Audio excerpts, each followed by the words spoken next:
2, 1. Olá, seja bem-vindo a mais um episódio do LaserCast. Hoje a nossa conversa será sobre o uso do laser no alívio da dor. E para conversar comigo sobre esse tema, eu trago uma colega muito renomada e experiente no uso da laser terapia, dos lasers de alta e baixa potência, que é a doutora Nathalie Cordeiro. Seja muito bem-vinda, Nathalie. Obrigada, Luana, pelo convite. Muito bom te receber, já tivemos projetos antes juntas. Sim. É sempre muito bom compartilhar, né, esse tema que a gente gosta tanto. E para você que eventualmente não conheça ainda a doutora Nathalie, eu vou brevemente apresentar ela aqui para você. O currículo dela é enorme, a gente selecionou aqui alguns dos principais itens para que você consiga entender um pouquinho sobre a trajetória dela. A doutora Nathalie é fisioterapeuta e pesquisadora colaboradora no Instituto do Coração, no Hospital das Clínicas aqui da Faculdade de Medicina da USP. Além disso, ela é especialista em cardiorrespiratória pela Unicamp, doutora em ciências pela Faculdade de Medicina da USP, pós-doutora em medicina pela Uninove e, além disso, também é cientista clínica e coordenadora de pesquisa clínica na Bright Photomedicine, docente na pós-graduação na Faculdade de Medicina da USP. Ela é ganhadora aí de 3 prêmios internacionais e, além de tudo, autora de 7 capítulos de livros, sendo alguns deles, inclusive, internacionais também. Então, é uma honra ter você conosco, sem dúvida nenhuma. A gente vai conversar aqui de assuntos que vão aí realmente contribuir muito, não só para profissionais, mas para pacientes também, né? E, bom, falando desse tema, é interessante, né? Porque a analgesia, o alívio da dor, é um dos principais efeitos realmente conhecidos do laser. Sim. Mas ele ainda é um pouco questionado. Tem profissionais que falam, mas será que acontece? Como que isso acontece? E a gente sabe que existem evidências científicas por trás dessa teoria, né? E eu acho importante a gente começar a nossa conversa com você explicando, de uma forma, claro, resumida, né? Como que funciona esse processo, né, de analgesia promovido pelo laser? Perfeito, Luana. Eu acho assim, hoje a terapia de fotobiomodulação para tratamento da dor é uma realidade, né? Não é achismo, é tudo baseado em evidência científica, né? Então, a gente tem muitos estudos, tanto pré-clínicos quanto estudos clínicos, mostrando os diversos mecanismos onde a gente chega nessa analgesia com o paciente, né? Então, tem vários mecanismos de ação envolvidos, né? Então, um deles é esse mecanismo neural, onde a gente tem uma modificação na arquitetura dos neurônios, né? Então, imediatamente, quando eles absorvem os fótons, né, da luz, então tudo vai depender do comprimento de onda que você colocou, da dosimetria que você colocou, há uma modificação aí na arquitetura desses neurônios, né? E o que vai acontecer? Há uma aglomeração de mitocôndrias, uma desorganização dos microtúbulos, e tudo isso faz com que modifique o potencial de ação. Então, você tem uma redução desse potencial de ação, né, que sai do sistema nervoso periférico para o sistema nervoso central. E com isso, você tem um decréscimo da dor, né? Então, isso já foi mostrado por vários estudos, né, da professora Ronita Anders, da professora Roberta Scholl, Marcelo Souza. Então, no mundo todo, né, tem pesquisadores estudando exatamente isso, né, o uso da luz para tratar a dor. Interessante isso, né? E a gente conhece esse efeito analgésico alcançado pelas terapias de fotobiomodulação. A gente começou falando de laser, né? Mas a gente sabe que a terapia de fotobiomodulação, ela pode ser alcançada com outros equipamentos. Sim, por exemplo, os LEDs, sim. diodos emissores de luz, né? Exatamente. A analgesia, a gente também consegue alcançar usando os LEDs? Como é que você enxerga essas possibilidades? Nós conseguimos também, né? Então, o LED, assim como o laser, também tem comprimentos dentro da janela terapêutica, onde a gente consegue que eles sejam absorvidos, esses fótons, né, por moléculas fotosseceptoras. Então, em determinados comprimentos de onda, em determinadas potências, energias colocadas no tecido, você consegue também desencadear essa analgesia com LED, né? Então, assim, com o passar dos anos, começaram a vir muitos LEDs de ótimas qualidades, que antes a gente não tinha. A gente tinha laser. Então, hoje a gente tem LEDs que tem uma quantidade de potência, né, uma quantidade de feixes muito grande, onde você consegue alcançar essa analgesia, né? Então, por exemplo, LEDs, hoje a gente não tem LEDs com a mesma potência, por exemplo, que um laser, certo? A gente tem hoje lasers de 100 miliwatts, 300, 500, né? A gente consegue chegar até muitos watts de potência com um equipamento de laser. O LED, não. O LED ele tem uma potência muito menor. Então, a maioria dos LEDs que a gente tem hoje no mercado, né, eles variam de 5 a 8 miliwatts de potência. Então, por exemplo, vai depender muito do tipo de dor que você vai tratar. Se eu quero tratar uma dor aguda, é mais fácil com equipamento, né, onde eu tenho um LED menor. Mas se eu quero tratar uma dor crônica, onde eu preciso alcançar uma quantidade muito maior de energia, né, naquele tecido, preciso disponibilizar uma quantidade maior de energia. Então, eu preciso ter um LED que seja mais potente. Então, a gente tem poucos hoje no mercado, né? Poucos equipamentos de LED, onde tem essa quantidade de potência maior. Então, você vai precisar de um equipamento que seja um cluster, que seja uma placa, onde ele consiga emitir vários feixes de forma simultânea, para que aquela potência total seja suficiente para alcançar, né, o pico analgésico que a gente precisa. Porque tem muitas pessoas que usam aquelas mantas de LED, Isso, né? exatamente. E às vezes esperam alcançar a analgesia, né? O alívio da dor, da mesma forma com que conseguem com o laser, né? Mas muitas vezes não se atentam que existem diferenças entre essas fontes de luz. Sim, e precisa prestar atenção, por quê? Porque às vezes começa a esquentar também. Então, dependendo do tipo de material, começa a esquentar, isso pode até trazer uma queimadura para o paciente, né? Então, dependendo do fototipo de pele do paciente, que é algo que a gente tem que levar em consideração, então você pode causar, às vezes, até uma lesão, porque o LED precisa ficar mais tempo com ele ligado. Dependendo da potência dele, fica muito mais tempo com ele ligado. Ele pode começar a esquentar, dependendo do material que ele está sendo colocado. Não, sem né? dúvida. E o próprio paciente às vezes até te fala, nossa, tá esquentando, né? Sim, já é um sinal. pode queimar o de alerta, paciente. inclusive, Sim, né? sim. Mas ainda, como a gente pensa em parâmetros, você estava falando uma coisa interessante, que vale esse link, né? Que é o comprimento de onda. A gente sabe que tem comprimentos de onda que são mais ou menos analgésicos. Sim. Poucas pessoas também comentam sobre isso. E eu queria que, dentro da sua prática clínica, você também colocasse qual é a sua opinião e qual é a evidência hoje científica do comprimento de onda que seja mais indicado mesmo para esses casos de analgesia.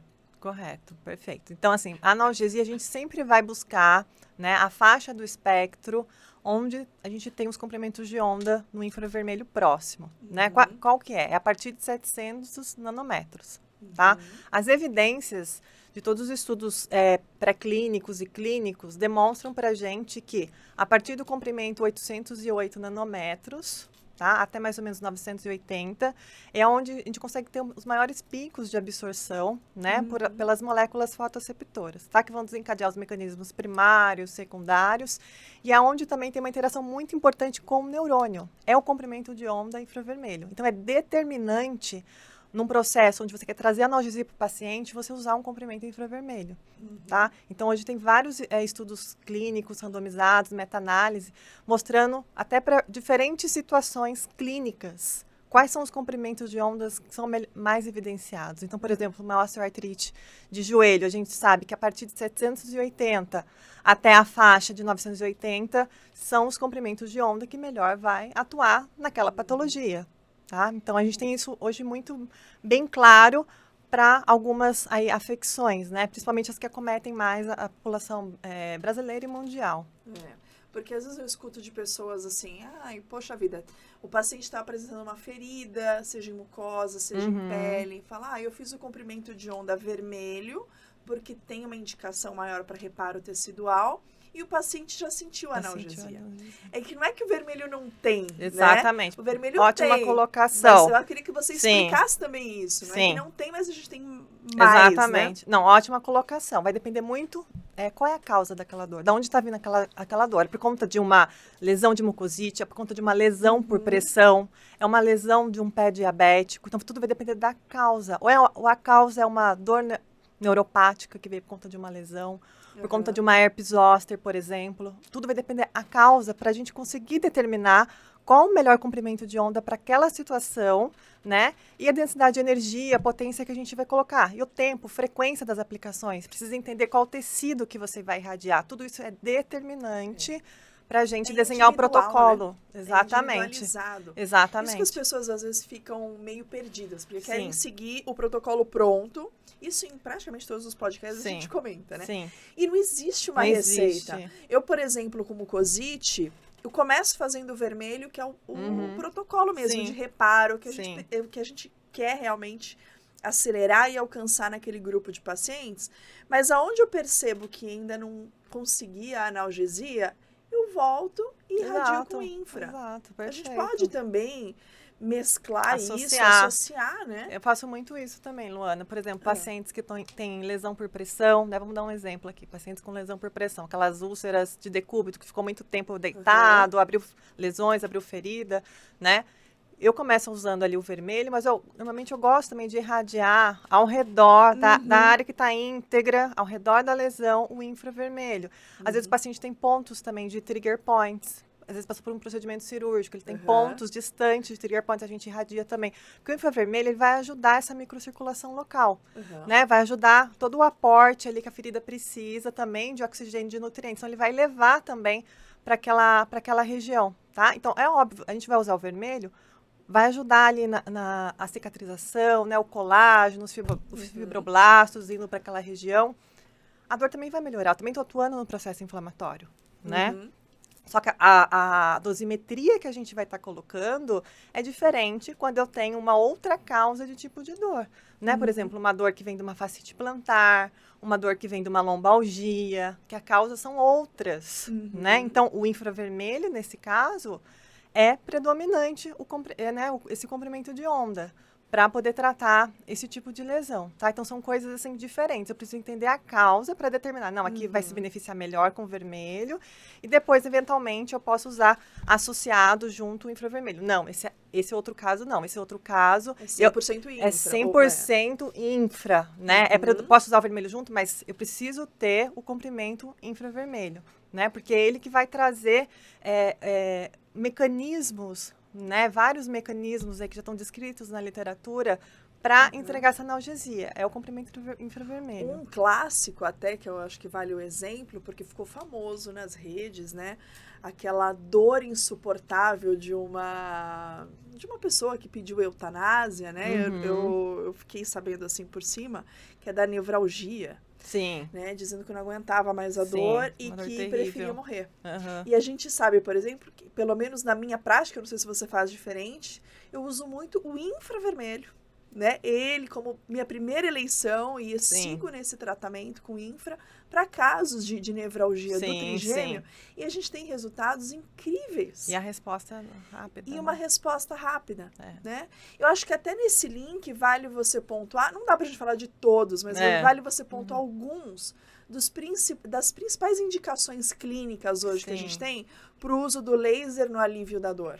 Bom, a gente tem, um dos maiores acometimentos que a gente tem aí da dor, né? Quando a gente fala de dor crônica, principalmente, a dor músculo-esquelética ela é a que mais prevalece, ela é a que mais aparece, né? E por incrível que pareça, hoje, a gente pensa, dor, a gente já logo relacionar paciente idoso, né? Que vai ter problema músculo-esquelético. Não, hoje a idade média é 41 anos de idade, tá? Do paciente já está sentindo dor crônica, né? A dor crônica, ela se caracteriza por uma dor por mais de 3 meses que não teve resolução com nenhum outro tipo de tratamento, tá? Então, hoje a gente tem predomínio das dores musculoesqueléticas, né? Então, as dores articulares estão muito prevalentes, então as osteoartrites, as lombalgias, né? Então, por diversas causas, aí dor na região lombar, né? Então, são as que mais têm predomínio e mais aparecem. A população idosa, ela é muito acometida por esses distúrbios musculoesqueléticos. São mais de 80% da população idosa é acometida por esses distúrbios. Então, é um percentual muito grande, né? Mundial, falando assim, mundialmente, 1/3 da população mundial sofre de dor crônica.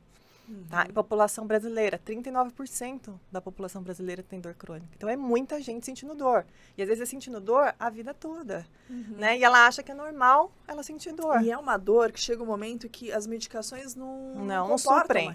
não suprem. Exatamente. E aquela pessoa acredita que ela vai ter que conviver com Tem aquilo que para conviver. sempre. E a gente, poxa vida, que estuda a tecnologia, Sim. a gente sabe o quanto ela pode contribuir e quanto alguns profissionais ainda não acreditam Sim. ou desconhecem e não indicam, Muitas né? vezes é falta do conhecimento mesmo. Conhecimento. Exatamente. Eu acho assim que com a terapia de fotobiomodulação a gente tem algumas possibilidades para poder ajudar o nosso paciente. A gente pode tratar a dor dele, né, em algumas doenças, a gente pode aliviar a dor dele, né, e a gente pode confortar também a dor dele.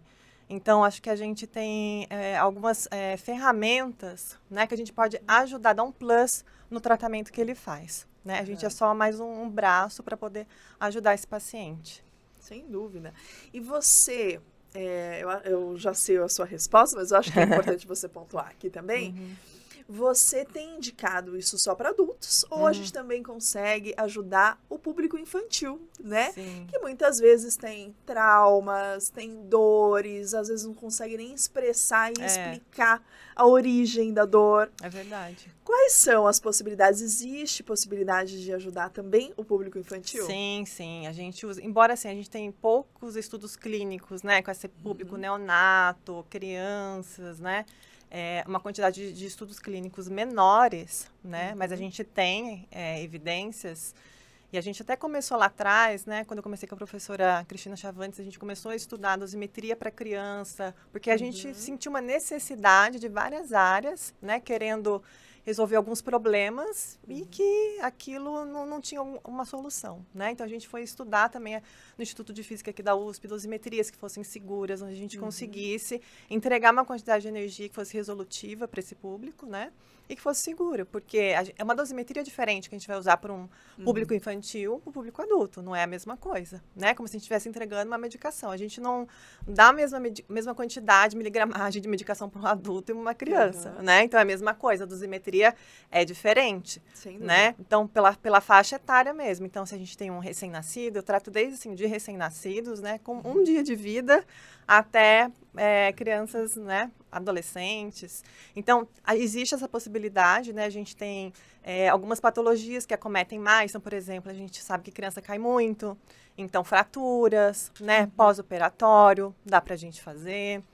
Aliviar a dor rapidamente da criança. E a criança, ela tem um poder regenerativo de recuperação muito rápido. Então, assim, a quantidade de sessões que eu faço num adulto não é a mesma quantidade que eu faço numa criança, porque a criança precisa de muito menos sessões. Ela responde, né, mais rápido. Responde muito mais rápido, né? A gente tem também, aparece muito pra gente, síndrome mão-pé-boca também, né? Porque dá uma dor muito grande, né? Nas mãozinhas, nos pés, na cavidade oral também, né? Então, imediatamente, essa criança já tem um alívio, já consegue se alimentar, já consegue calçar uma meia, colocar um sapato. A gente também tem patologias mais raras também, né, Luana? Que às vezes pode acontecer de aparecer. Então, por exemplo, a epidermólise bolhosa, artrite juvenil idiopática. Também tem até estudos mostrando que você consegue potencializar o efeito das medicações que esses pacientes tomam. E o médico consegue ir diminuindo, né, a carga dessas medicações, tirando algumas, né, que têm efeitos colaterais sérios, né, a longo prazo, que a gente sabe. Então, isso também é algo bastante interessante, né, da gente conseguir atuar, né, de forma adjuvante também com a medicação. Sim, porque não vai competir, né? Exato, o não laser compete. tem esse lado bom. Exatamente. Porque independente do seu tratamento médico, você soma, você não tem uma interação medicamentosa. Exatamente, a gente está somando, né? A gente tem poucos efeitos, né, colaterais. Agora você falou uma coisa que me fez lembrar uma história que eu acho que vale você pontuar, porque o que é, às vezes, comum acontecer? O adulto fez o curso, é um profissional da saúde, tem o laser em casa e aprendeu os protocolos para fazer em adultos. E você bem disse, né, o quanto é importante a gente distinguir desculpa, né, os protocolos para criança, que é como se fosse a medicação. Até porque o metabolismo é diferente. E eu já escutei de ex-alunos meus falando assim, eu aproveitei o laser em casa, a minha filha se machucou na mãozinha, eu tô aqui fazendo laser nela, faço todos os dias, às vezes eu faço 2 vezes por dia. E bem na epífise de crescimento. Eu já fiquei tensa, né? Sim. Ou seja, o protocolo que ela estava usando era o protocolo de adulto adulto na epífise ainda. Na epífise de uma criança não tinha nem 4 anos. Sim. Então, eu acho que vale o alerta. Sim, Antes da sim, gente passar o exatamente. assunto, eu acho que vale o Exato. gancho aqui. Perfeito. A orientação, e para esses profissionais que têm o equipamento, o laser, ele é simples, mas ele não é fácil. Sim. Tem algumas coisas que é importante ele Sim. saber, né? Essa questão da epífise de crescimento, Luana, das regiões que tem as placas de crescimento, é algo também que eu sempre pontuo muito também nas minhas aulas, nos cursos. É uma contraindicação relativa. Então, assim, quando a gente está falando desse público infanto-juvenil, a gente precisa tomar cuidado, tá? A gente vai avaliar o risco-benefício, né? Se a lesão é próxima dessas epífises. Por quê? Porque a gente não tem estudos assim a longo prazo, né? O que poderia estar acontecendo, interferindo alguma coisa no crescimento dessa criança mais para frente? A gente não sabe. A gente não tem estudos ainda conclusivos para a gente falar, não, pode usar 100%, que não vai acontecer nada. A gente não sabe. Então, a gente evita essas regiões, tá? Das placas de crescimento. E avaliar o risco-benefício. E realmente vai valer a pena, se tem algum outro recurso que a gente pode usar ali naquela região, que não seja o laser, né? Que não seja a fotobiomodulação, tá? Precisa tomar muito cuidado, porque o que eu tô vendo muito hoje também nas redes sociais, o pessoal fazendo ILIB pela artéria radial em criança. Né? Crianças pequenas. É uma coisa de louco isso. É louco. Né? A pessoa não tem a menor noção, entendeu? Não sentou para estudar, para entender o que ela está fazendo. Simplesmente comprou um aparelho, leu um protocolo e saiu aplicando. Serve para todo mundo. Para todo mundo e para tudo, e não é assim. Né? Então a gente precisa ter responsabilidade com o paciente. Tá? Nossa, acho ótimo pontuar, porque eu fiquei assustada, imagino que você que também recebe esses alunos. Toda semana a gente fica assustada com alguma barbaridade, né, que surge. E é com aluno, e é com rede social, a mesma coisa. Tem posts que eu vejo que eu falo, meu Deus do céu.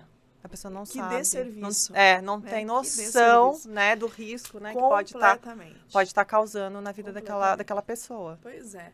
Então, fica a dica, né? Exato. Para os profissionais que usem, se qualifiquem da melhor forma Sim. e busquem um conhecimento científico, Exato. né? Antes de achar que aquilo vale realmente para todos e a qualquer custo. Exatamente. Enfim, a qualquer protocolo. Exatamente, né? Exatamente. Tem que ser, eu acho que a gente tem que buscar sempre muito o individual, o personalizado. Né? Porque, assim, o indivíduo, né? Ele pode mudar, às vezes, de uma sessão para outra, né? Ele pode mudar o comportamento da dor dele, pode até a cor da pele. Às vezes ele foi numa praia, tomou um sol, ele volta com outra tonalidade de pele. Vai mudar a dosimetria que a gente vai entregar também. Tudo isso interfere muito, né? E se a gente colocar algo errado ali, pode ser prejudicial para o paciente. Porque hoje os equipamentos estão vindo com potências cada vez mais altas. Antigamente a gente não tinha. Quando eu estudei lá atrás, na graduação, 20 anos atrás, eram muito baixas, 40 né? miliwatts, Exato. 70, era o máximo. Era o máximo, né? E eu adorava aqueles equipamentos. Então. Mas é isso, a gente tem acompanhado essa evolução. A pessoa tem que realmente se preocupar, inclusive nessa questão de fazer mais de uma irradiação por dia, baseada em quê, exatamente. Né? Essa questão de mais de uma irradiação por dia, ou todos os dias, assim, vai depender muito da dosimetria, né? O que você está entregando de protocolo, e qual região? É uma mucosa ou é um tendão? A gente sabe que o equipamento que a gente tem hoje no mercado, ele já começa a partir de 100 mW de potência, que já não é uma potência baixa. Não, é alta, né? E você irradiar todos os dias, né, dependendo do tecido que você vai irradiar, se for músculo, tendão, nervo, não é indicado você fazer irradiações mais de uma vez por dia ou todos os dias, por exemplo. Nem precisa, exatamente. Eu gosto de uma analogia, eu uso para os meus pacientes, que eu falo assim, não é porque a amoxicilina é bom e a gente te prescreve a cada 8 horas, que você vai achar tão fantástico que você vai tomar um comprimido por hora. Porque é como se fosse medicação, você também falou, né? Fez essa associação, essa analogia. Tudo tem a dose certa. E o tempo de espera. A gente também tem que esperar o organismo responder. Exatamente. Absorver toda aquela informação, porque a gente ainda desencadeia, né? A gente tem as reações a curto prazo e a longo prazo que estão sendo desencadeadas ao longo de horas, ao longo de dias. Você começou falando, né? É um evento celular. Quando a gente irradia, a gente começa a despertar certas mudanças dentro daquele nervo, daquele organismo, e a gente tem que dar o tempo dessa resposta acontecer. Exatamente. Porque também se você sobrecarrega essa potência, essa energia, você pode inibir, inclusive, Você pode né? inibir, você traz um efeito cumulativo, né? Às vezes você quer bioestimular, você acaba bioinibindo. Inibindo. Às vezes você quer bioinibir, você não consegue, né, chegar naquela resposta, às vezes pode até piorar o paciente. Pode até Eu já piorar. vi, né, muitos casos, né, de outros profissionais, né, que chegaram até mim, você pode piorar a condição clínica daquele Pois é. paciente. Então não é tão indefeso assim. A Não. gente tem que se preocupar Tem que se mesmo preocupar. com relação a isso. Sim. Mas um dado curioso que eu acho que também é muito interessante você compartilhar conosco é sobre a dor no membro fantasma. Sim, sim. Né? Algumas pessoas já conhecem esse termo, mas Aham. explica um pouquinho o que é essa dor, o que é membro fantasma, Uhum, né? uhum. E se o laser, né, ou a terapia de fotobiomodulação de forma geral, ela pode contribuir nessa dor, né? Sim, com certeza. Pode ajudar muito, melhora bastante, né? A gente tem até um estudo lá do Hospital das Clínicas que a gente fez em pacientes que tinham essa dor do membro fantasma, né? Então, normalmente, pacientes que sofreram algum evento traumático, perderam alguma parte do membro, né? Então, perderam um dedo, uma parte da mão, né? Uma parte do pé, né? E aí, esse paciente, muitas vezes, ele desenvolve a dor do membro que já não existe mais, que é essa dor fantasma, né? Porque a gente tem a representação aqui no nosso córtex ainda desse membro. Então, a dor se manifesta como se ela tivesse ainda aquela parte, né, integrando ao corpo dela. Então, é uma coisa muito curiosa, né, porque o paciente, ele chega, ele já também já passou por vários tratamentos, não consegue melhorar aquela dor. Normalmente é uma dor neuropática associada com uma dor fantasma, tá? Então, normalmente ele tem a dor ali no coto daquele membro, né, a dor neuropática ali, associada com essa dor fantasma. E a gente já teve, assim, muitos casos de sucesso onde a gente conseguiu melhorar. Eu já tive pacientes que a gente conseguiu zerar a dor fantasma. O médico nunca viu uma coisa dessa. Fala, mas como assim, né? Eu nunca vi isso acontecer, né? E nem precisa de tantas sessões assim. Então, sabendo entregar a dosimetria para aquele caso específico, irradiando pontos, né? Não somente pontos na região que o paciente sente a dor, né? Eu gosto de fazer pontos também distantes daquela região. Então, normalmente eu pego uma área do dermátomo do paciente, do nervo que foi afetado. Então, se for, por exemplo, o membro superior, vou pegando lá desde a cervical. Segue o trajeto. Segue o trajeto. Você vai pegando, seguindo o trajeto. Se foi membro inferior, você vai lá na raiz. Qual que foi? Se foi L4, se foi L5, se foi S1, né? Você pega seguindo todo o trajeto e aí você tem uma resposta diferenciada do que irradiar só aquela região que ele tem. É isso, que ele tem a dor, né? Não, começa desde cima, sabe? Tentando pegar, almejar também o gânglio da raiz dorsal, né? Porque os estudos pré-clínicos mostram, né? Quando a gente faz em animal, tem um estudo também muito interessante da Vanessa Milanese, em paciente também, irradiando com fibra óptica diretamente no gânglio da raiz dorsal, você consegue imediatamente trazer um efeito analgésico. Então, é algo assim surpreendente, né? Então, os profissionais que trabalham com a gente, os pacientes falam, nossa, mas o que você fez? Uma mágica isso? Eu falo, não, é ciência, não é mágica, é uma ciência. E é engraçado isso que você fala, né? Porque realmente é imediato, boa parte dos casos a gente consegue, e aí tem pessoas que falam assim, mas depois volta. Mas não volta igual. Não Eu volta não sei igual. qual que é a sua experiência. Não mas volta, na minha também por não. mais que volte a dor, ela não volta a mesma intensidade, ela vai decrescendo. Você vai modulando. Até que a gente zera, exatamente. Né? É Essa coisa. intenção, é a modulação, né, dessa dor do paciente. Normalmente eu proponho uma série de sessões com esse paciente. Então, quando o paciente tem dor crônica, que é o mais difícil, né, da gente tratar, eu proponho uma série de sessões, uma vez na semana ou 2 vezes na semana, dependendo do caso, às vezes até 3 vezes na semana, né? Ele precisa cumprir aquela grade de aplicações, né? E depois a gente dá um follow-up, ver quanto tempo ele consegue ficar bem sem aquela dor, tá? E depois, se o paciente voltar a ter dor novamente, né? Porque muitas vezes a gente não está tratando a causa, a gente está tratando o sintoma, né? Tem doenças que a gente consegue tratar a causa. Então, por exemplo, uma osteoartrite de quadril, de joelho, eu não vou conseguir voltar a cartilagem dele de volta, mas eu consigo aliviar aquele sintoma daquela doença, até ele conseguir fazer um procedimento cirúrgico, né? Ou às vezes não tem outro recurso, outro tratamento para aquele paciente naquele momento, ele não vai conseguir ser submetido a um tratamento cirúrgico, então eu consigo aliviar esse sintoma do paciente, tá? Então, sem dúvida. Você até falou, né? Muitas vezes quando a gente não consegue curar só com ela, a gente consegue alivia. Cuidar desse paciente até trazer o momento. Conforto, aliviar. Conforto. Exato. Né? Isso eu faço muito em pacientes paliativos. Sim, né? entra Isso muito área oncológica. Muito sim, na oncologia área oncológica e outras áreas, né? Sim. Perfeito. Até uma outra pergunta fora do nosso script, né? Uhum.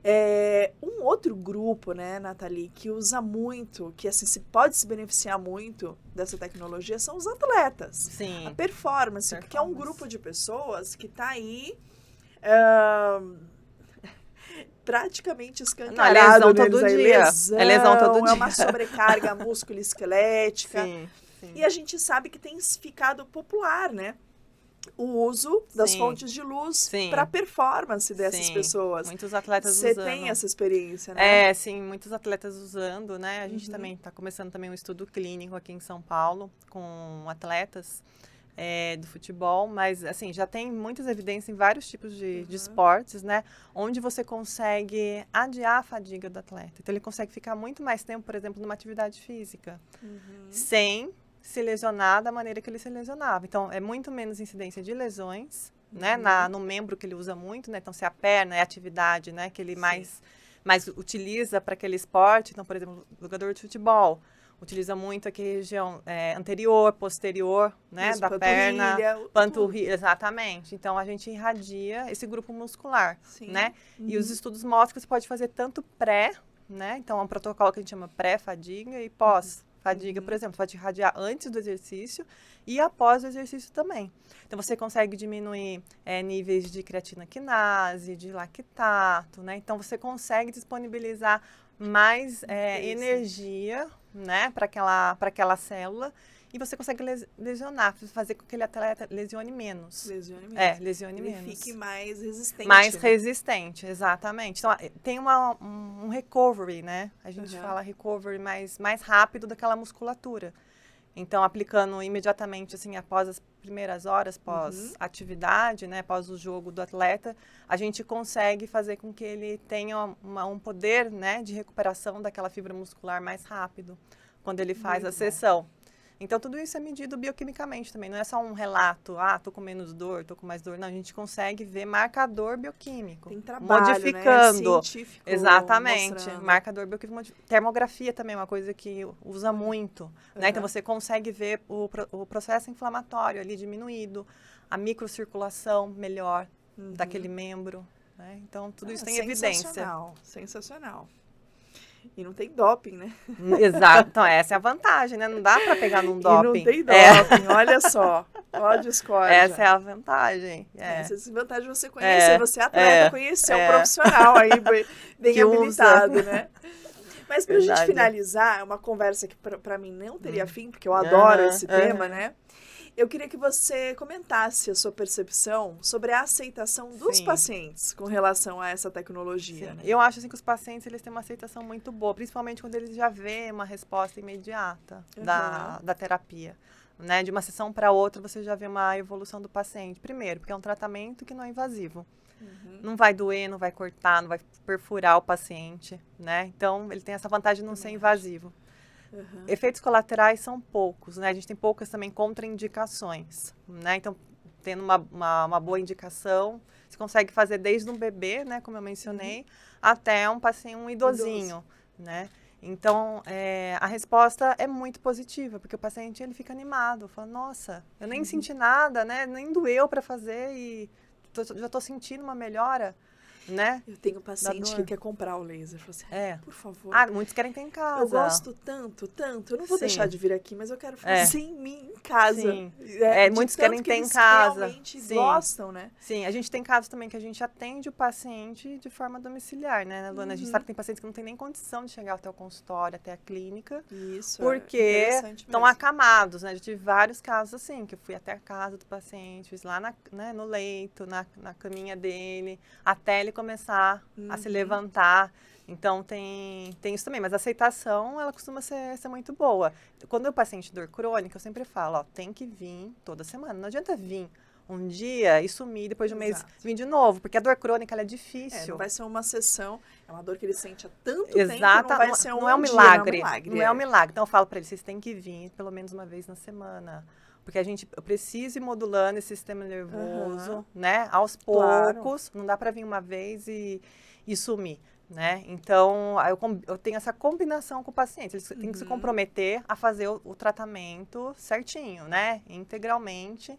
E aí sim, ele vai vendo, né? Com Que vai tendo certeza. resposta, vai respondendo, então ele consegue. E hoje eu acho que os pacientes estão tendo mais consciência do quanto acumular várias medicações ou ficar esse uso indiscriminado de Sim. analgésicos já não É. faz bem para a saúde Não. dele, Não. né? Então eles estão abrindo mesmo Sim. a cabeça para essas terapias alternativas, técnicas integrativas, Sim, para esse alívio. sim. Sem que ele tenha essa sobrecarga É. renal, do Exatamente. fígado, e enfim.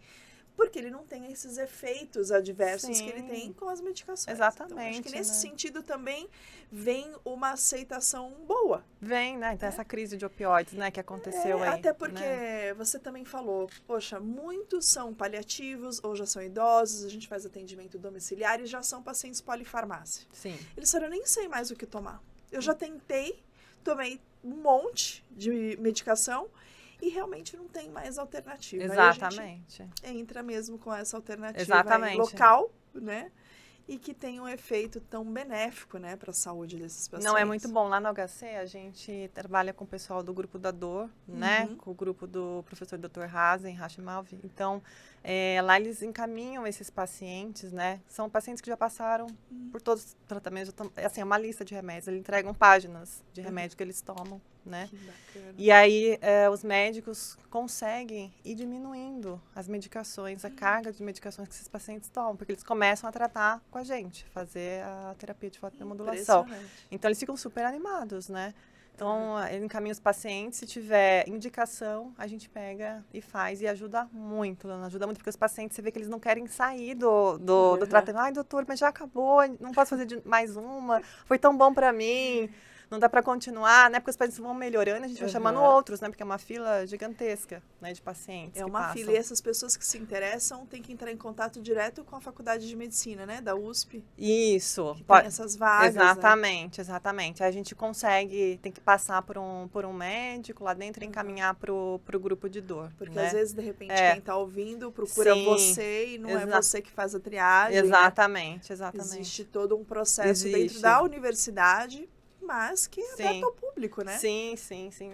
Pode falar Quem se comigo enquadra, que eu encaminho, né? Pra, é isso. Para esse grupo.